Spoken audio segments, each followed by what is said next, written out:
I know that for many Americans watching right now, the state of our economy is a concern that rises above all others. If you haven't been personally affected by this recession, you probably know someone who has. A friend, a neighbor, a member of your family. Since President Obama gave this speech in February 2009, 33 municipalities across the country have filed for bankruptcy. Going once, twice. Not since the Great Depression have so many cities been so broke. No other place in America has borne the brunt more than the Central Valley city of Stockton, California, the largest city in American history to file for bankruptcy. This is going to kill someone. This may have national implications if municipal bonds have no safety. The headlines tell a story of greedy unions versus short-changed creditors. Those companies stand to lose $160 million. But we've gone deeper. We've looked at the deals. We now know what brought Stockton to its knees. Every generation, we got to have a freaking crisis. It's a story of a city that had big dreams it couldn't afford. Everyone was a little complicit. Of the greedy bankers who exploited it. It was just open and blatant. And of the people who are now paying the price. Give us our money back.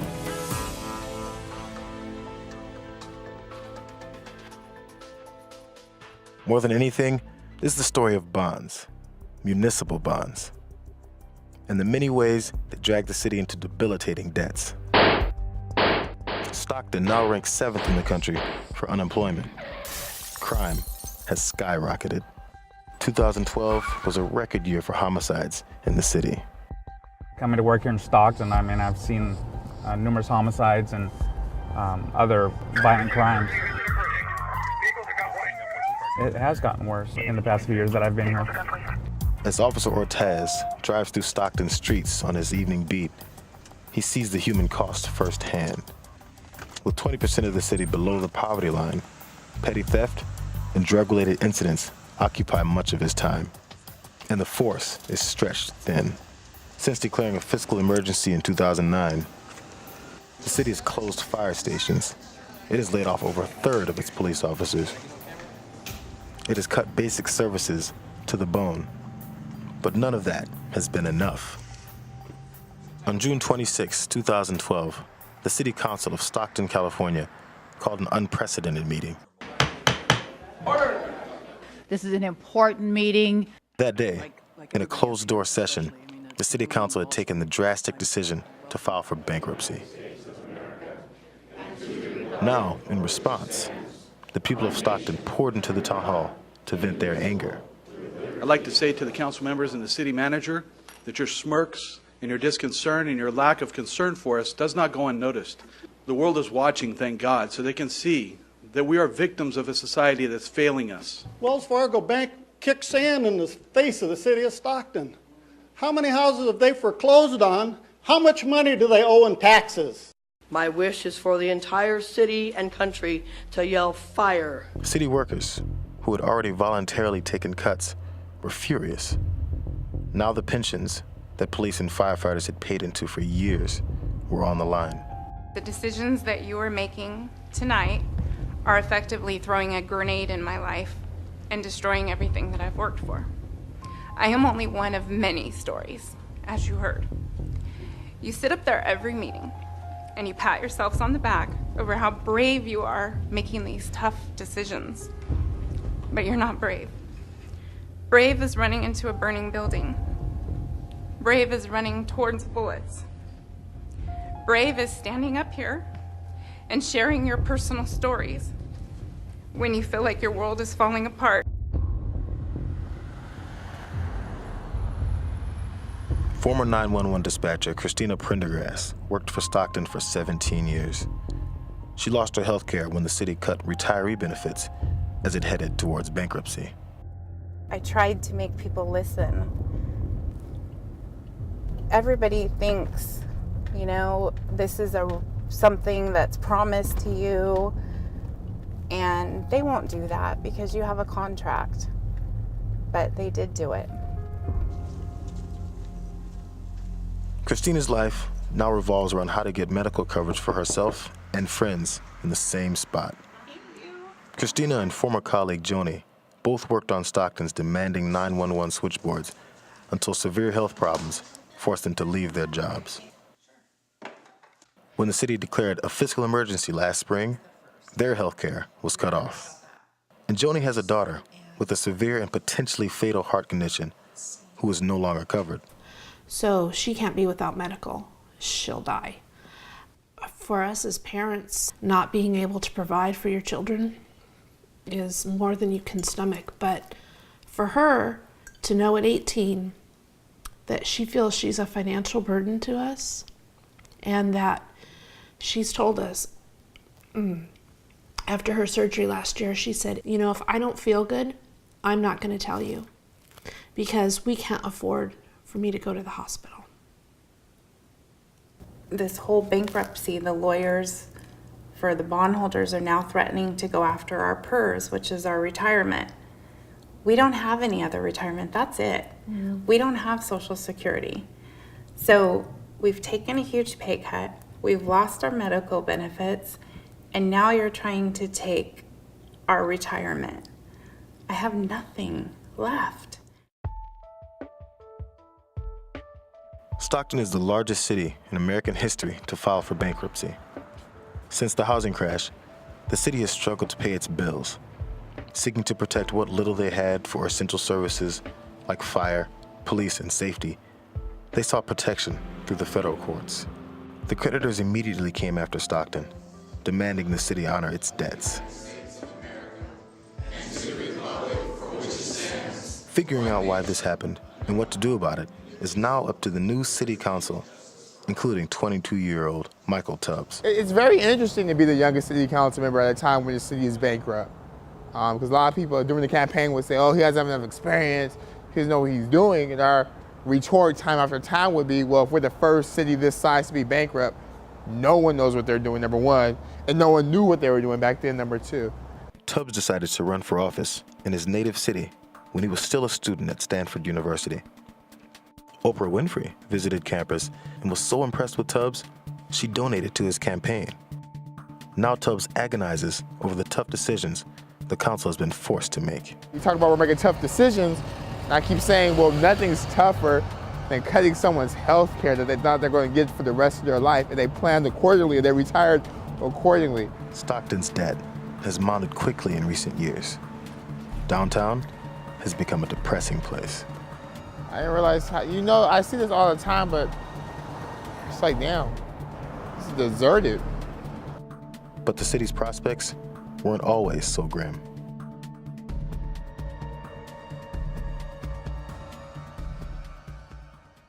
Stockton is located on a navigable river. The farmers' and packers' goods may be loaded into ships for Asia or Australia, or into freight cars which distribute the harvest of the Central Valley to every state in the Union. Stockton was once a thriving working-class city, but it was hit hard by the economic downturn of the 1970s. Nobody came downtown in the 70s and 80s for fear of their life. There was crack dealing and just a mess downtown. Gary Podesto is a former mayor of Stockton. If you have a city, it has an image. And the image of the city of Stockton was the vagrant crack dealing downtown. And if you were in Stockton, you would leave a restaurant and have someone try to sell you crack 5 steps out of the restaurant. One lady had her finger cut off for the ring she was wearing. Podesto had a chance to turn the city around when he was elected mayor in the late 90s. As the national economy improved and the housing market boomed, he seized the opportunity to redevelop Stockton's notorious downtown. One of the first things Podesto did was hire a hotshot city manager, Mark Lewis. We had kind of a blueprint of where we wanted to go and what we wanted to attract to Stockton, and Mark Lewis seemed to be the best person to move us forward in that direction. He was an aggressive person from almost a private sector standpoint. He would move quicker than most of the times you'd find a bureaucrat. The new manager was paid a high salary. Lewis took the city's modest redevelopment plans and put them on steroids. Stockton is the place. I mean, I think really the gem of all California. Under Lewis, the city drew up plans for a brand new 12,000-seat stadium. It would include a hotel and an outdoor ballpark. Lewis also spearheaded a complete revamp of the city's waterfront. Thanks to the housing boom, property tax revenue was flowing into the city coffers. Stockton was ripping up its tomato fields and replacing them with housing. Everybody was getting a house, and all these big houses were being built in the Western Ranch area and the South Side. And just the excitement of the time, like money, we're building, we're sprawling, we're all the way in Lodi, we're all the way in French Camp. Let's build up the downtown. And how did they pay for it? Like everyone else at the time, they borrowed. The best laid plans of mice and men oft go astray. The city's plan to pay for this big downtown revamp was to sell $47 million worth of bonds. In March 2004, the city council gathered to vote on borrowing the money. There was only one voice in opposition, City Councilman Richard Nickerson. When we finance this, the cupboard is bare. We're putting every penny we've got out of every hidden fund, every under the cupboard, anything is going into the financing. And you still borrowed millions of dollars. If something goes wrong, where's your backup? It isn't in the city finances. And when you have to make up, if anything does go wrong, I'm not saying that it will. I pray that it does not. But if it does,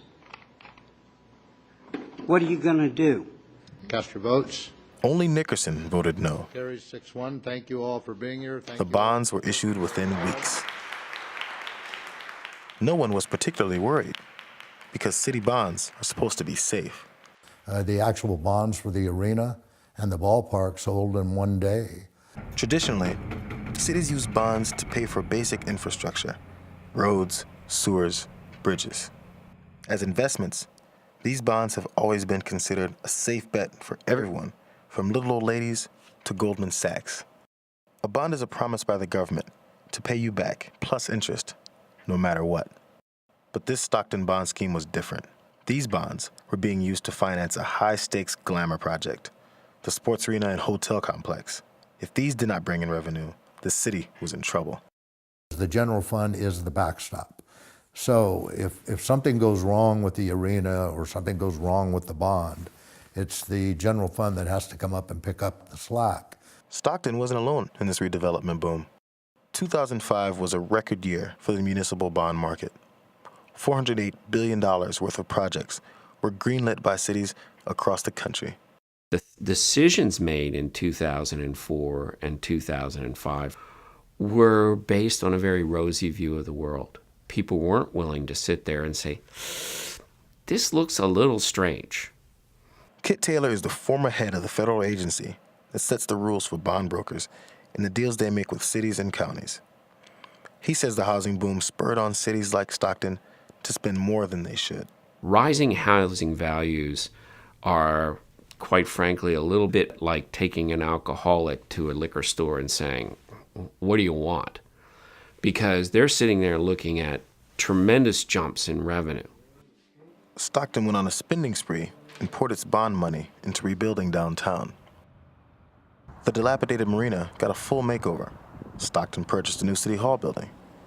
The flagship arena was completed within a year and opened with a Neil Diamond concert.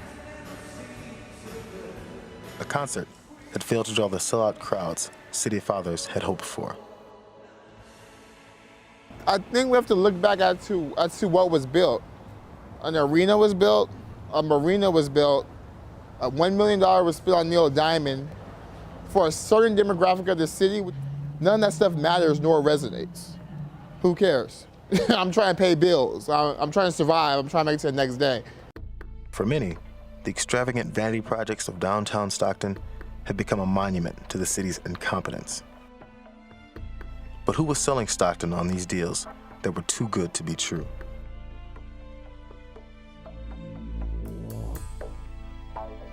The banks that underwrote the bonds didn't raise red flags. They were making too much money themselves, sometimes in ways that stretched the limits of the law. For the big banks, this was a very lucrative business. Very, very, very profitable. The banks could make money in two ways. First, when they issue bonds for a city, they charge a fee, often millions of dollars. But there are other ways for the banks to cash in. A new moneymaker was a derivative called a GIC, a guaranteed investment contract. The way it works is this. When the city gets its bond money, it suddenly has millions and millions of dollars. The money it doesn't spend right away goes into the bank. You have municipalities with tens and hundreds of millions, if not $1 billion of monies flowing through their financial accounts. The cities want to earn as much interest as possible, and the banks offered GICs as a new kind of investment product. The banks would compete to offer the best interest rate. But there was a problem. The bidding was rigged. It was believed that the bidding process was fair, competitive, and above board. Well, the Department of Justice announced that it was not. Lo and behold, the truth has come out. Attorney Nancy Nishimura represents Stockton and other cities in California, seeking restitution from the banks for this alleged fraud. In about 2006, the United States Department of Justice reported that it was investigating financial institutions including Bank of America, UBS, JP Morgan, GE Trinity, and others for bid rigging. And when I say bid rigging, I mean bidding a suppressed interest rate. And as a consequence, Stockton was receiving less interest on its investment than it should have received. The extra money went into the pockets of the banks. Department of Justice investigators uncovered collusion among dozens of banks. The scam was relatively simple. Each of the parties who bid were actually colluding with each other behind the scenes. Prior to submitting bids to Stockton, they had already pre-designated who would win the auction. At GE Trinity, the conspiracy involved 3 brokers. As the money poured in, they became concerned that a colleague was going to blow their cover. The conversation was revealed in the Department of Justice investigation. She's jacking around to a lot of people, so you can't tell her anything. What the fuck? I wonder who got her so hot and heavy. We should probably have a talk about that offline. I think the bank saw Stockton and thought a lot of people in Stockton weren't that intelligent and would just come and tell us anything. But the banks were just doing that to Stockton. They're doing that to the nation. They're doing that to homeowners. They're doing it to each other. The federal probe into bid rigging has begun to show results. So far, at least a dozen financial firms have been investigated. But the cities may never get their money back. We're 5 years into this case, and I just pray that the civil lawyers will be allowed to proceed to do the right thing and seek justice for these municipalities, including Stockton. In 2008, Stockton filed a class action lawsuit with dozens of cities against a long list of banks called bid rigging.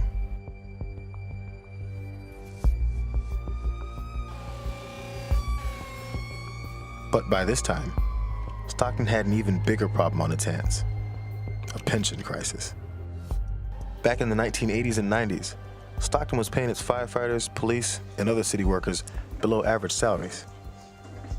After 9/11, the city council voted to increase pay and pension benefits, including lifetime medical coverage, to match other cities around the state. And I think that vote that night cost the city $100 million. As the city hired more people, the pension obligations mushroomed.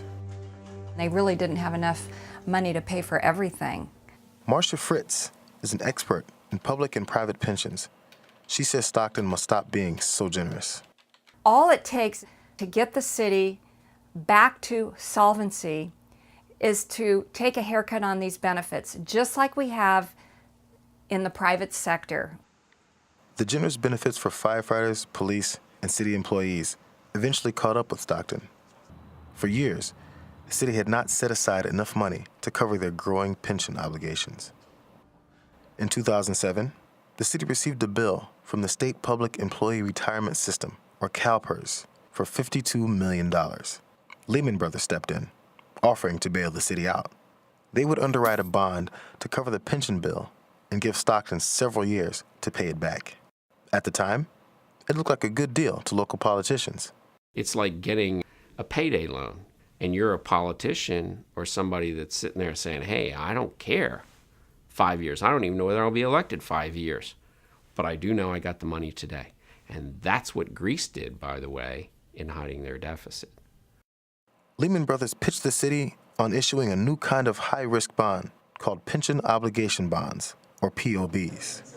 Because Stockton was still projecting rising revenue, it was counting on having the money to pay back the pension bonds in the coming years. It's like putting your checking account on your credit card. At some point, you're going to have to pay this. Traditional bonds usually have some sort of collateral to back them up, but these pension bonds didn't. I mean, if the bonding companies want to take the arena, at least they're bonding something that's got a value. When you're bonding pension benefits, there's really nothing you can come back and take as an asset to cover the bond except the general fund, which has to stand behind everything. Lehman Brothers, which would soon collapse, had sold the city a deal which could have worked as long as the economy kept growing. I did watch the council meeting when Lehman Brothers came and presented, and I remember saying, well, hell, it's Lehman Brothers. Half them people don't know nothing about pension bonds. They trust the expert. Lehman Brothers, back then, they were a reputable bank. And all they did was put together a nice little PowerPoint with some nice graphics, talk really fast, wear nice suits. And they're reputable.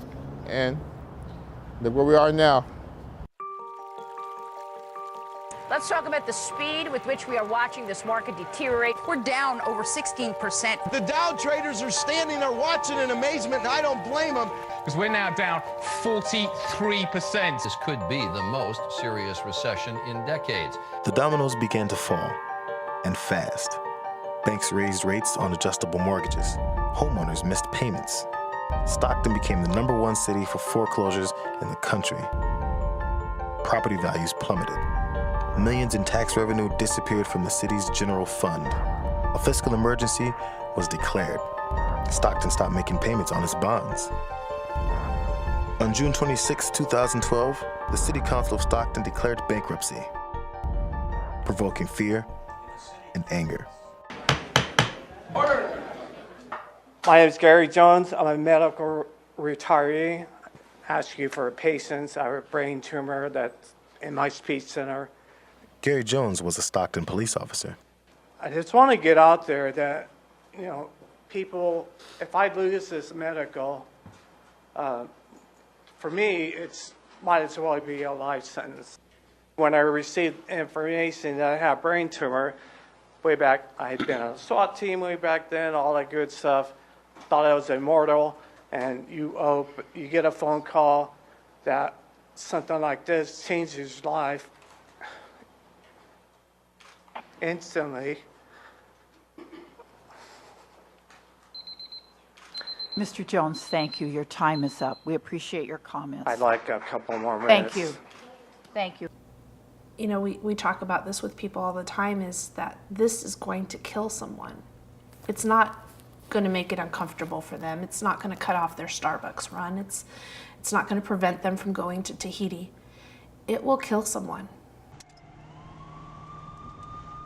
I think most people would say that our police force and our fire department have done an amazing job with drastically reduced resources. But frankly, it's not enough. I mean, Stockton is really hurting. And for our Wall Street creditors to say, you should continue to cut, we just think that's irresponsible. And the council's not willing to do it. The battle lines were drawn.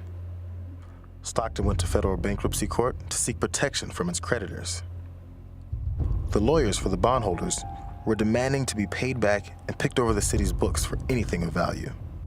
Wells Fargo repossessed the new city hall and 2 parking garages. These days, in effect, the creditors own the city. So much so that when 26-year-old Marine Sal Benavides was hit and paralyzed in a Stockton intersection, the creditors blocked the city from paying any restitution. And when Stockton tried to prevent further pension cuts, the lawyers for the creditors tried to stop that too. In the trial, the banks brought in Marcia Fritz as an expert witness. Why should we take a haircut when we loaned you money, yet you spent the money on higher wages and you spent the money on higher benefits, and you're doing nothing to make the benefits more reasonable? Stockton argued it had already made deep cuts to the city staff and pensions and couldn't do any more. That is why we sought Chapter 9. We honestly believed, and still do, that any further cuts to public safety would absolutely jeopardize the health and safety of the people that live in the city of Stockton. At the federal court, Stockton's new city manager, Bob Dice, fought back against claims Stockton hadn't done its part. The reality is, for our financial restructuring proposal, 45% of the restructuring savings comes from employees or labor. 31% of the restructuring savings came from the community and lost services. 20% came from retirees. 4% came from the debt holders. Not 40 like it's been reported, not 44 like it's been reported, 4%. But bankers worry that if they lose the case and Stockton is allowed to declare bankruptcy, other troubled cities will do the same. Municipal bankruptcy is a last resort. It is a terrible, terrible plan unless you have absolutely no other way. And I don't think cities will be doing it unless, like Stockton, they had no other option. Stockton is not alone. Since 2010, 33 other municipalities have filed for bankruptcy around the country. For Jefferson County, Alabama, the culprits were the bonds for the sewer system. Government investigators found that Goldman Sachs and J.P. Morgan paid kickbacks to local politicians to get the county business. Scranton, Pennsylvania, defaulted on bonds for a parking garage and recently had to cut city pay to minimum wage. Now, Detroit may soon eclipse Stockton as the biggest city in America to go over the edge. Today, I'm confirming my determination that a financial emergency exists in the city of Detroit. Last month, a federal judge ruled that Stockton was officially bankrupt. Stockton's credit rating has been downgraded to junk status. Many in the city are furious. Give us our money back. Don't take money from us and don't give us what we're entitled to. I have bullet holes in my window. My property was set on fire. And when I came to the city council and I said, what you going to do about it? They say, well, you can hire a private detective if you want to. I'm glad we told Wall Street to kiss off. And excuse my language, but I mean kiss off. Because they've ripped off our homes. We've had the highest foreclosure rate in the nation. We've had the highest interest rates. They ripped us off, and I'm glad to see that payback is right there facing them in the face right now. The new city council, who inherited this disaster, is now trying to keep Stockton afloat. The people who caused the mess are long gone. But it's really funny that all these people that were here back then, I haven't heard anything from them. They're retired, making good money, don't live in the city, don't live in this city, and have nothing to say about how we got here. Former Mayor Gary Podesto is retired and living comfortably in Santa Cruz. He says he has no regrets about his grand plans for redeveloping downtown Stockton. His city manager, Mark Lewis, moved on to a high-paying job working for Reno, Nevada, where he built another ballpark and was later fired. As for the bid-rigging brokers from GE Trinity, all three were convicted of fraud and are facing 3 to 5 years in jail. But they were the tip of the iceberg. 19 brokers across major banks have now been caught and fined. More prosecutions are expected. The Department of Justice calls it the biggest scandal in the 200-year history of the municipal bond market. Meanwhile, Gary Jones has been in and out of the hospital. The city is still denying health benefits for him and other retirees. And Stockton continues to lose almost $1 million a year to subsidize that beautiful downtown sports arena. So who took down Stockton? There was more than one finger on the trigger. It is a city that overreached. It is a city that was exploited by the banks.